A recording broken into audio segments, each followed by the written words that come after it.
We're just over 30 minutes away from NVIDIA's earnings. Our next guest says it will have enormous influence on where the AI trade goes from here. Let's welcome in Sherry Paul of Morgan Stanley Private Wealth. Good to have you back. Great to be here. I mean, it seems obvious that it's going to have an enormous influence just because it's like the most important part of this whole trade. But what about the volatility of late? What about the questions we've been asking ourselves about this trade? Does that give it even greater significance now? I think so. I feel like we're sort of preparing for the AI State of the Union. You know, it's coming on about a half hour. I mean, It really is like, I think, the most important, seminal earning in the AI ecosystem. And there are a lot of other companies and earnings streams reliant on what happens after the bell. I mean, it's a company that's 8% of the market cap of the S&P. It's bigger than the entire energy sector. And it's the front end of, this industrial revolution. So it's enormously important. I mean, there's good and bad that comes with the weighting that it has, right? Sure. I mean, a good report means a lot to a lot of different people, stocks. Yeah. A bad one has a similar effect. Well, the volatility that you mentioned earlier should, I think, in my opinion, be viewed more as like the opportunity for resets than that we are going to see a bubble burst in any way in this. And so what we're encouraging investors to do is abandon what I'm calling black and white thinking, that you're either right or wrong. It's a form of market timing in your mentality, and instead embracing the direction of the reality of this new ecosystem that's being built out over time. You make the point that you think we're going through resets and retests, not something more significant.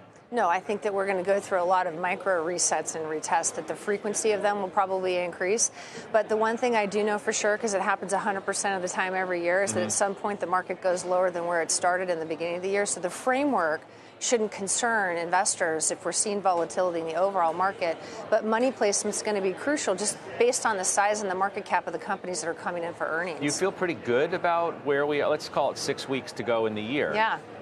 We got through some seasonally tough periods in September and October, and we figured, okay, we got through that in November. Now we're going to just sail right into the end of the year. It turns out not to be the case. But what does that mean for where we go from here? Well, I think that there's a good setup coming in 2026, which is follow the CapEx spending. I mean, I think Morgan Stanley thinks there's $3 trillion coming into the spending cycle devoted to AI spend, and half of that's coming off of cash flow, and the other half of it roughly is coming from either private equity debt or corporate debt. And so it's not like it's a levered trade in terms of the wall of money that's coming into the market. Plus, we get the deregulation kicker, and we get some accelerated federal spending in the front end of the year, along with the ability for people to deduct all that CapEx spending. So we should see an earnings expansion just based on cost savings. Will we get a lack of concentration?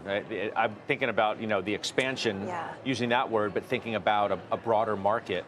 We get less reliant on this concentration we've had. That would be ideal, and we have evidence of that in this current year. If the S&P is up 12, you take out the Mag 7, I think we're still up 11 versus the disparity that we saw last year and the year prior to that. And so we are seeing some of that broadening, but we should expect that the dominant players should continue to maintain a place in every client portfolio. The percentage is the key. Well, it's why you like large cap tech, you like financials, you like industrials. I don't see healthcare on your list.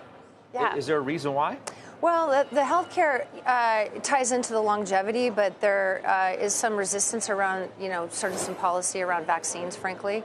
And so once we kind of see that lift, I think we'll go back into the healthcare. But right now, I think that there's better value from a growth standpoint and the clarity standpoint, especially in financials with deregulation. Are you not a believer in that chart that we're showing there, this tremendous move that we've seen in this sector? It was sleeping for so long. It finally woke up. It did. It doesn't seem to be concerned about a vaccine debate or anything else other than, look, these stocks got in some people's minds pretty cheap, and now is a time to go in, and the trend looks pretty good. You don't sound like you're a believer in that. Well, I think more than one thing can be true at the same time in terms of overweights and underweights. So this is a place that we've been equal weight. It's not that we're not participating and it's absent from the portfolio. It's just a question of what we're overweighting in terms of producing greater alpha in a time horizon in the client portfolios right now.